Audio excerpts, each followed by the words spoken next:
Estimates in QuickBooks Online. How do you create them, who needs to use them, and how they can help your business run more efficiently? That's what today's video is all about. Welcome back to the Clara CFO Group channel. I'm happy to have you here. If you aren't already subscribed to the channel, I would love to have you as a subscriber. We're here to help you with your small businesses and specifically with the finances in your small business. So if you need a little help in that area, that's totally okay. You know what? A lot of us do. And so that's why we have this channel to help you run your business more profitably. So what I want to teach you guys today is how to use the estimates feature in QuickBooks Online. If you don't already have QuickBooks Online, you can go and check the link in the description box if it's something that you want to check out.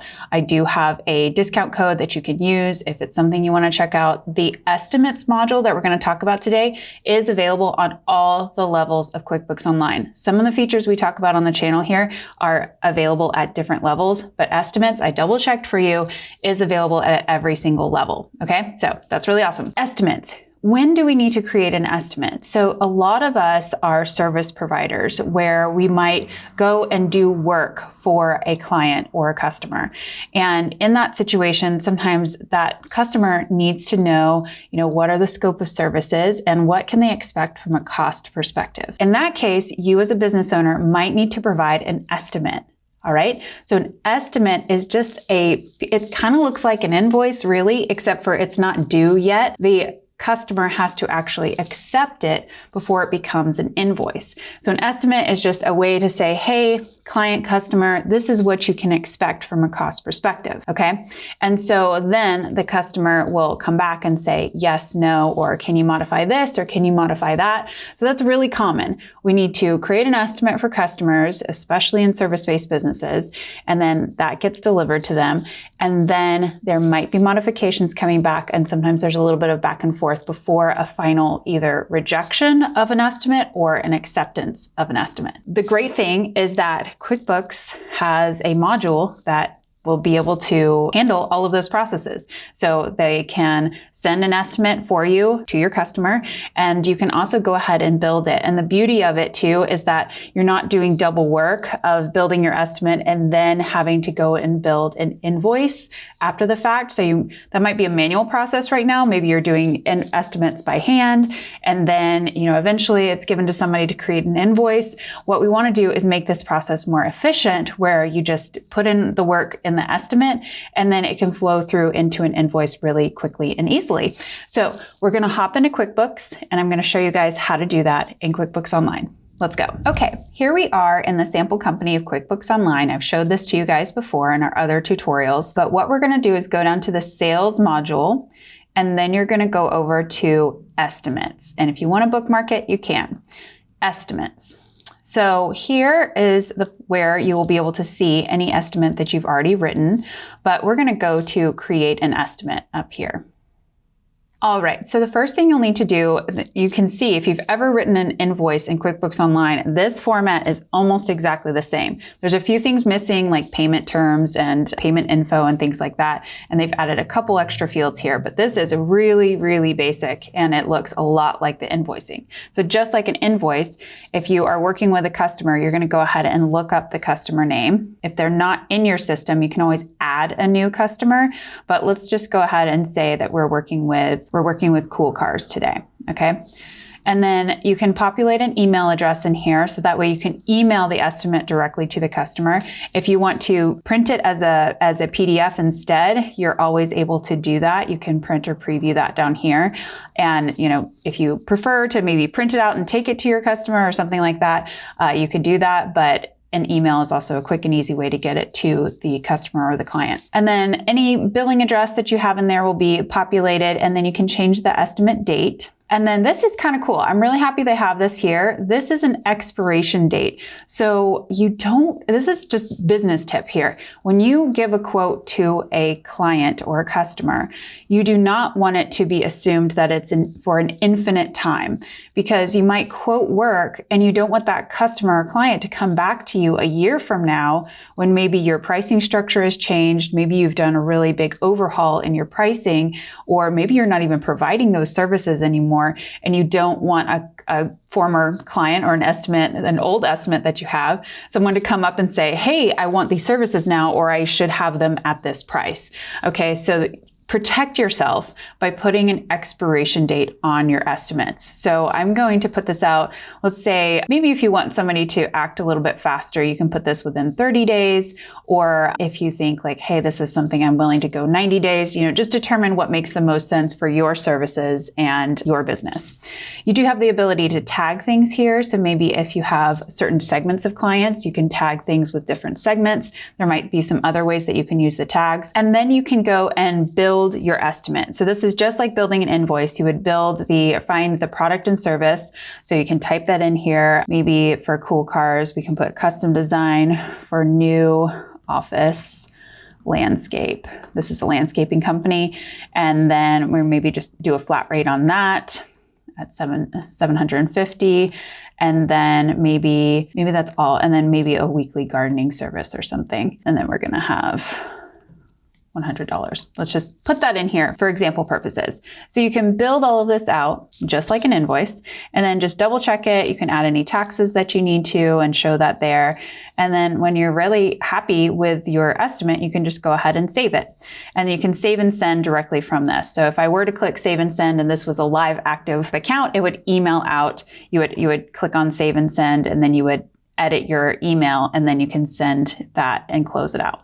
Okay, but we're just gonna save and close and I'm gonna show you guys what that looks like. So now you can see the estimate here and this is cool. The status is pending. So that means that you've sent it to the client and it's not yet, the client hasn't responded yet to it. So at this point, if let's say Cool Cars comes back and they say, hey, actually what we want is we don't want the weekly gardening service on here. You can do a couple things. You can just edit this estimate that you've already created and you can just delete it. Like we could delete it and take it off right here. Or I can revert back to what it was. Or if you want to copy this and actually send them the next estimate, maybe so that last one was estimate 1001, then you would have a new estimate number, it'd be 1002. And then this time around, so if you like to keep track of maybe your history and you like to know, like we originally proposed this, but then they came back and then we had another one, you can go through and have multiple estimates for that same client. And it's nice that you can just copy it directly, similar to what you can do with invoices. So let's take that off and then we're just going to save and close that one. So now they're really happy with the 750 number and they're ready to accept, but they've rejected the 850 number. We can go in here and we can update the status and we can change it to declined and then we can put the person's name in. I'm just going to put Jason Bateman in here because I like him as an actor. And then we're going to say the rejection date is today. Okay. So one was declined. And then this one, now that we have the 751, we're going to mark as accepted. So this is accepted. And this was Jason Bateman. And it was accepted on November 11th. Okay. So once the client has accepted the estimate, you can go here to where it's, now that it's accepted and that's the status, this convert to invoice button shows up. Okay, if it's not accepted, it won't show this for you. So you need to make sure you check your status before this shows up. So we can quickly just convert to invoice right here. Okay, so, and there's a link. So QuickBooks will link this invoice to that estimate. So that's kind of nice for a paper trail, or digital trail, to be able to like look back and see how did this come about. So from here, you can decide, what are your terms and go about creating a normal invoice as you always would. And from here, you can also add additional items if you need to. It'll still be linked to that estimate, but let's say like Jason calls and says, hey, can you also like bring me some landscaping products or something like that? You could go ahead and add those on. So that is an option. It doesn't necessarily have to tie to the estimate, but that estimate will just pre-populate all the lines in your invoice and save you time. Okay. Now I want to show you another thing real quick, and then you can just send and close that just like you would any other invoice. And you can go ahead and check out our invoicing video if you're not sure how to use all the tools in the invoicing module. Okay. So I'm just going to leave without saving for a second. And then I'm going to show you the other thing is how, What I really like about estimates too is that you can potentially see the pipeline of all the work that you have estimated. So maybe you are a contractor and you go out every single day and you're providing bids and proposals and estimates to clients. And with that, you want to kind of know, how much do I have outstanding? And when you do have all of this in QuickBooks, and it's not just kind of in some random Excel file somewhere, or, written on a clipboard here and there. When it's all in QuickBooks, you can run reports. So we really like to see that. I can just type up here estimates, and we can pull an estimates by customer report. And this is where we can see, here is a Cool Cars. I don't have a lot in here. This is the one that shows up in the report. So you can see the one that we just created. It's listed here, and we can see all the details of it. It was accepted and the accepted date, and then we can see the amount. So if I had 100 estimates outstanding, that might be a really important number for me to track, to say like, hey, we need to have a certain amount of work outstanding and always be doing bids in order to know that we're going to get a certain amount of revenue. That might be a KPI that you start tracking for your business. Okay, that's the estimate module. It's really pretty simple, but I want you guys to be using this wherever you can, because I do think that it can make that your life easier. And especially if you're writing a lot of bids, a lot of estimates for clients, you do that work up front, and then you save time on the invoicing side. And then it's all saved in the system, and you have the nice reports that come out of it. Definitely can make your whole invoicing process a lot smoother and more efficient. All right, well, if this was helpful to you, please make sure you give this video a thumbs up. I would really appreciate it. And let me know if you have any questions in the comment section below. And I will see you guys in the next video. Thank you so much for being here. Bye, everybody.